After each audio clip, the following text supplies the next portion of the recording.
I think we've done a much better job just going through the week of just building momentum and confidence and getting things practiced. And sometimes now we're getting some looks we don't anticipate. In fact, we actually sometimes feel like we spend a lot of time practicing against certain things, and all of a sudden you get defended differently.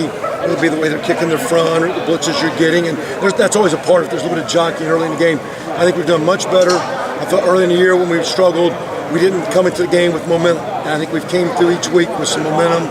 Now you still got to execute on Saturdays, but I think we're coming into the game with some confidence and some momentum during the week of practice. And you sitting there with Ryan Day next to you.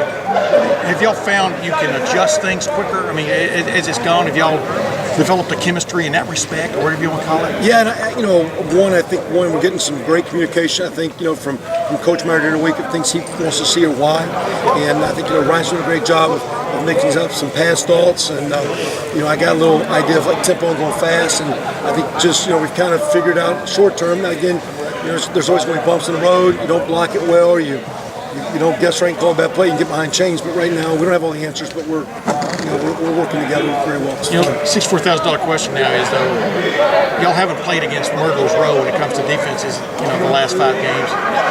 As Urban Meyer says, he's realistic about that. But how do you see this carrying over into this starting next week against a really good defense in Penn State and what you got to face down the road? I think a big part of that is kind of what you do this week. Sometimes when you're playing well, you want to keep the momentum we've talked about during practice, and we're not trying to over-practice, and we're trying to get some guys some rest, but we're also really working with the older guys, keep bringing our offensive line along, the tight end group along, our depth at skill positions. So to me, there's a way you practice during this week that kind of keeps the momentum, because you're going to lose game day Saturday. Yeah. And you see some teams play well, and all of a sudden they falter. That next time you can over-practice, you can under-practice. Right now we have a lot of positive energy. We're just trying to keep that through this week. We've had 2 really good practices the last 2 days. It's very encouraging. Our defense is very, very competitive. Even though we're going to play against some tremendous defenses starting this week at Penn State, we get that every day in practice, and we go so much good on good. To me, that kind of sharpens us the way you need to be sharp. Kevin, there was talk about how much you might want to use the tight end in the passing game. It seemed like that showed up last weekend and maybe for the last couple of weeks. Is that to the level where you want it or envision, or how would you evaluate their impact on the passing game for you? I would say, actually, I think earlier we've tried very, very hard to force some things to come to them by the structure of coverages and rotations or protections, and they didn't show up enough. I would have told you a couple, 3 weeks, okay, this is going to happen, and we're going to get this guy the ball here, and here, and it didn't happen.